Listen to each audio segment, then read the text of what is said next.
अस्सलामुअलैकुम dear student. आज की वीडियो में class 7 math chapter 1 exercise 1.14 question number 4 से स्टार्ट करते हैं। क्वेश्चन नंबर 4 दिया हुआ है, the price of one bicycle is ₹7,000। Adnan bought two bicycle and sold them for ₹13,000। Calculate the amount of profit और लॉस। तो अब हम इसका सोल्यूशन फाइंड करेंगे। सोल्यूशन में हम डेटा लिखेंगे। प्राइस ऑफ वन बाइसिकल हम लिखेंगे price of one bicycle is equal to ₹7,000। फिर प्राइस ऑफ टू बाइसिकल, उसने अदनान ने 2 बाइसिकल ख़रीदे हैं। Price of two bicycle is equal to 7,000 को 2 से मल्टीप्लाइड कर देंगे तो ये आ जाएगा हमारे पास ₹14,000। फिर उसने क्या किया है, ही सोल्ड देम फॉर ₹13,000। तो सेलिंग प्राइस आ गई उसकी, सेलिंग प्राइस ऑफ बोथ, यानी कि दोनों साइकिल की ये सेलिंग प्राइस है। Selling price of two bicycle is equal to ₹13,000। तो अब ये उसकी परचेज प्राइस थी या कॉस्ट प्राइस थी, तो ये होगी हमारे पास कॉस्ट प्राइस, ये होगी सेलिंग प्राइस। तो उससे प्रॉफिट हुआ या लॉस हुआ? लॉस हुआ student. Loss is equal to cost price minus selling price. Cost price ज़्यादा थी, सेलिंग प्राइस कम है। ये थी हमारे पास 14,000 माइनस 13,000, ब्रैकेट लगा के इधर हम यूनिट लगा देंगे रुपीज़, तो ये आ जाएगा ₹1,000। ये लॉस हुआ। क्वेश्चन नंबर 5 है, Hamza bought a sake of rice for ₹12,000। Find selling price if he got a profit of 4%। तो हमजा ने एक चावलों का थैला या चावलों का एक बैग या एक बोरी ख़रीदी है जिसकी कीमत है ₹12,000। हमने ये फाइंड करना है कि उसकी सेलिंग प्राइस क्या होगी जबकि उसने प्रॉफिट दिया है 4%। तो हम सोल्यूशन में या आंसर में लिखेंगे आंसर। पहले डेटा बनाएंगे, लिखेंगे कॉस्ट प्राइस या परचेज प्राइस, एक ही बात है। Purchase price of rice is equal to ₹12,000। फिर हम लिखेंगे rate of profit is equal to 4%। फिर हम फाइंड करेंगे profit. Profit is equal to 4% of cost price. Cost price पे प्रॉफिट दिया उसने, तो ये हो जाएगा 4/100 मल्टीप्लाइड कॉस्ट प्राइस कितनी थी उसकी 12,000। ये 20 से 0 राइट साइड पे कट हो जाएंगी। 120 को 4 से मल्टीप्लाइड करेंगे तो 480 आ जाएगा रुपीज़, ये उसका प्रॉफिट आ जाएगा। अब हमने फाइंड करना है selling price. Selling price of rice is equal to, ये आ जाएगा CP cost price plus profit. Cost price में जो आपका प्रॉफिट है वो ऐड कर देंगे तो वो सेलिंग प्राइस आ जाएगी। कॉस्ट प्राइस थी 12,000 और प्रॉफिट है 480। ऐसे ब्रैकेट लगा के इसके साथ यूनिट रुपीज़ लिख देंगे। इधर भी लिख सकते हैं, इधर भी लिख सकते हैं। तो आंसर आ जाएगा रुपीज़ डॉट ये 12,480। तो ये थी इसकी सेलिंग प्राइस। क्वेश्चन नंबर 6 है, Atif purchase the sofa for ₹48,000। Find the selling price if he bear a loss of 10%। तो आतिफ ने एक सोफ़ा ख़रीदा है जिसकी कीमत है 48,000, फिर उसमें उसे लॉस हुआ है 10%। तो हमने फाइंड क्या करना है, सेलिंग प्राइस। अब हम इसका सोल्यूशन में पहले डेटा लिखेंगे, लिखेंगे परचेज्ड प्राइस, परचेज्ड प्राइस, तो स्टूडेंट ये कॉस्ट प्राइस ही होती है CP is equal to purchase price of sofa, या परचेज प्राइस लिख लें of sofa is equal to rupees, ये यूनिट साथ लिखना ज़रूरी होता है 48,000। Rate of loss is equal to 10%। Find आपने क्या करना है, सेलिंग प्राइस,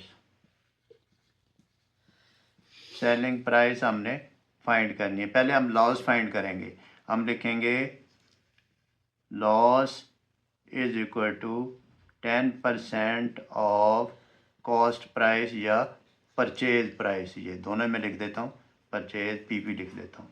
अब ये आ जाएगा 10/100, 10% का मतलब होता है 10/100, ऑफ का मतलब मल्टीप्लाइड, कॉस्ट प्राइस है हमारे पास 48,000।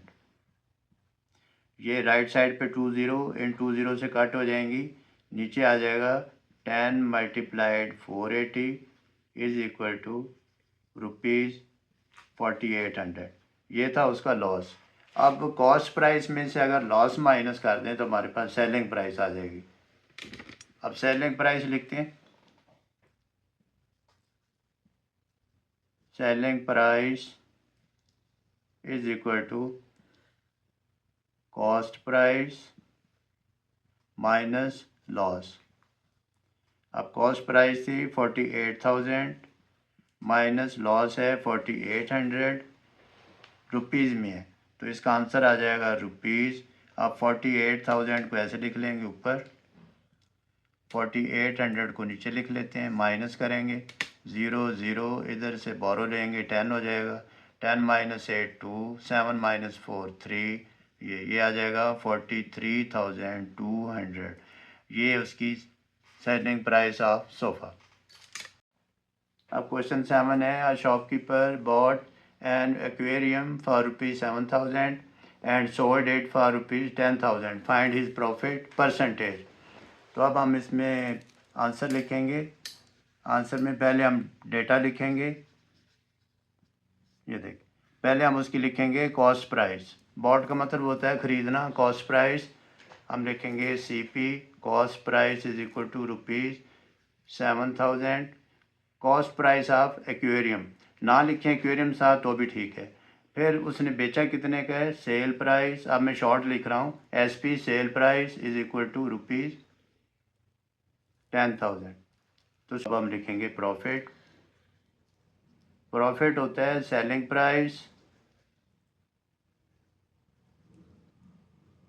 माइनस कॉस्ट प्राइस या परचेज प्राइस। इसको मैं ऐसे लिखूँगा SP माइनस CP।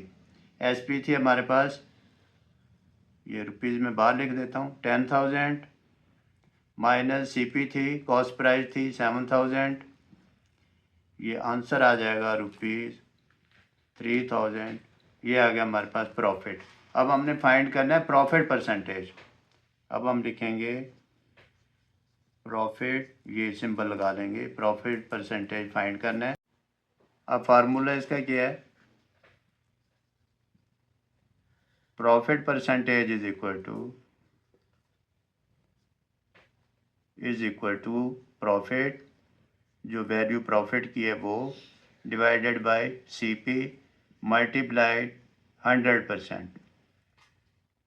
अब हम लिखेंगे प्रॉफिट कितना है 3,000, CP वैल्यू यानी कॉस्ट प्राइस परचेज प्राइस कितनी है उसकी 7,000 मल्टीप्लाइड 100%।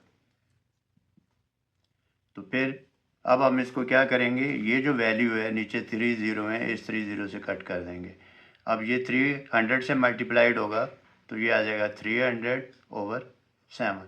फिर हम डिवाइड करेंगे, लिखेंगे 300 डिवाइड 7, तो 7 4 28। ये इधर बोरो लेंगे 10 - 8 2 0, फिर 7 3 21 होता है तो 7 2 14। ये इधर से 10 - 4 6 आ जाएगा, फिर डेसिमल लगाएंगे 0 लगा लेंगे, फिर आ जाएगा 7 9 आर 63, 7 8 आर 56, 4 आ जाएगा, 0 लगा लेंगे, फिर आ जाएगा 7 6 आर 42, 7 5 आर 35। अब ये इसका आंसर आ गया 42.85%। Question number 8 is Smar bought an old motorbike for rupees 35,000 and spent rupees 15,000 on its repairing. After few months, he sold this bike for rupees 60,000. Find his profit percentage. तो आप solution में पहले data लिखेंगे, पहले लिखेंगे purchase price of bike is equal to rupees 35,000. Expense of repairing is equal to rupees 15,000. तो फिर हम लिखेंगे total cost of bike, repairing मिला के बाइक पहले दिया उसने 35,000 का, 15,000 उसकी रिपेयरिंग हुई, तो टोटल कॉस्ट बाइक की कितनी हो गई, रुपीज़ 35,000 प्लस 15,000, रुपीज़ 50,000 आ जाएगा। ये टोटल उसकी बाइक का खर्चा हो गया, यानी कि टोटल उसकी कॉस्ट हो गई। फिर उसने सेल की है 60,000 में, हम लिखेंगे सेलिंग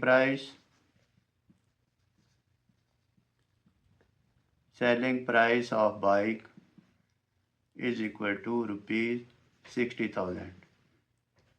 अब सेल ज़्यादा है और कॉस्ट प्राइस कम है तो प्रॉफिट हुआ।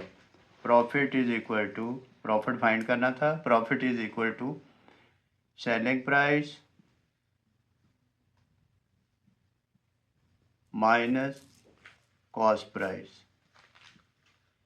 Selling price SP minus CP। SP हमारे पास है 60,000, तो अब हम ऐसे लिख देंगे 60,000 माइनस 50,000। अब इक्वल टू इसका आंसर आ जाएगा ₹10,000, उसको प्रॉफिट हुआ है। हमने फाइंड करना है प्रॉफिट परसेंटेज। अब हम लिखेंगे profit percentage is equal to, पहले हम लिखेंगे प्रॉफिट, डिवाइड करेंगे CP कॉस्ट प्राइस पे, मल्टीप्लाइड 100%। फिर प्रॉफिट कितना हुआ है 10,000, कॉस्ट प्राइस थी 50,000, मल्टीप्लाइड 100%। अब ये देखें 40 नीचे, ये ऊपर भी 40 कट हो गया, और ये 5 1 जार 5 2 जार 10, ये आ गया 20 इज इक्वल टू 20%। ये इसका आंसर आ गया। क्वेश्चन नंबर 9 है Salman bought a sofa for rupees 25,000 and sold it for rupees 20,000, find his loss percentage. तो 25,000 का सोफ़ा उसने ख़रीदा था और 20,000 का सेल कर दिया, तो उसका हमने पहले लॉस फाइंड करना है, फिर लॉस परसेंटेज फाइंड करेंगे। अब हम सॉल्यूशन में पहले डाटा लिखेंगे कॉस्ट प्राइस या purchase price CP is equal to rupees 25,000। फिर हम इसकी लिखेंगे SP sell price is equal to rupees 20,000। फिर हम इसका फाइंड करेंगे loss is equal to CP cost price minus SP sell price is equal to, cost price है rupees 25,000 minus rupees 20,000, तो ये आ गया हमारे पास रुपीज़ 5,000, लॉस हो गया। फिर हमने फाइंड करना है लॉस परसेंटेज हमने फाइंड करना है। हम लिखेंगे loss percentage is equal to loss divided by CP multiplied 100%। अब लॉस कितना है, लॉस हमारे पास है 5,000 डिवाइडेड CP वैल्यू है 25,000 मल्टीप्लाइड 100%। अब ये पहले तो 30 से 30 कट कर देंगे, 5 1 ज़ार 5, 5 5 ज़ार 25, फिर 5 1 ज़ार 5, 5 2 ज़ार 10 0। तो ये आ गया हमारे पास 20%। लॉस आ गया, loss percentage is equal to 20%, उसको 20% लॉस हुआ है। तो स्टूडेंट आप कोशिश करें, प्रैक्टिस करें, इंशाल्लाह you will be able to do this. Take care, अल्लाह हाफिज़।